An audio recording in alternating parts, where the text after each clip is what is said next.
Israeli troops on Sunday prepared for a ground assault on the Hamas-controlled Gaza Strip, to which Iran warned of far-reaching consequences if Israel's bombardment did not stop. Our next report gets you more on how Gaza braces for Israeli ground offensive while fears of conflict grow. Take a look. As explosions were seen on the Gaza City skyline Saturday, the Israeli military said its forces were preparing to implement a wide range of operational offensive plans with, quote, an emphasis on significant ground operations.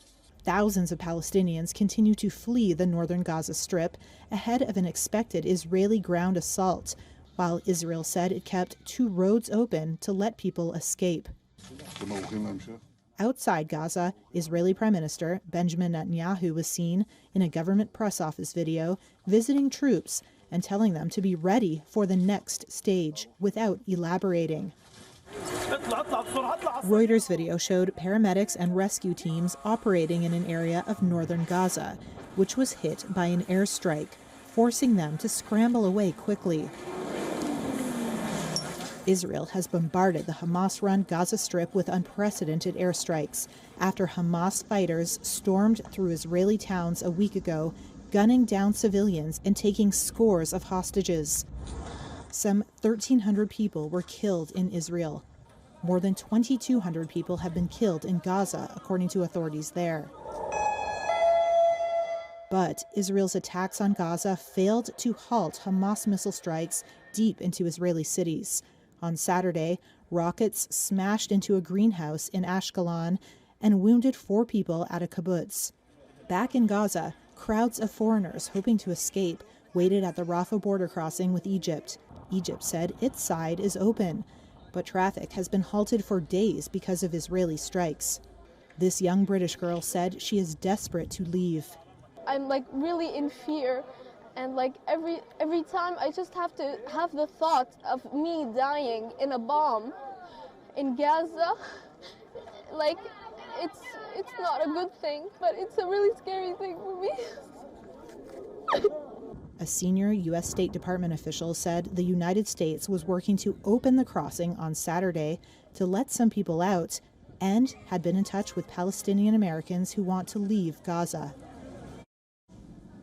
WION's correspondent Jody Cohen sends us the latest updates from a bomb shelter in Ra'anana. Jody has been covering the Israel war for WION very closely from Ground Zero. Take a look at this.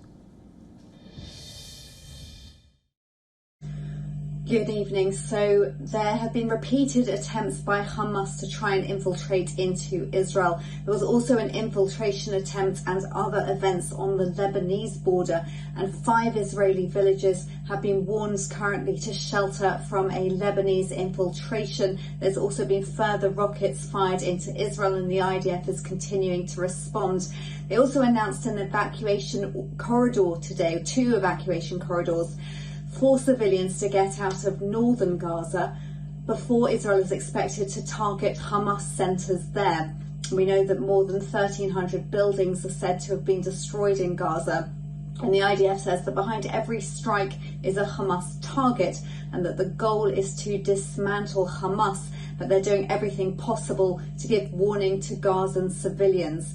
Now, President Herzog has said that every offensive by the Israel Defense Forces is checked to make sure it's abiding by international law. US Defense Secretary Lloyd Austin said that fighting Hamas in residential areas is like the international forces had to do against ISIS, suggested it's not an easy thing, but understands that it needs to be done, and that he called Hamas worse than ISIS.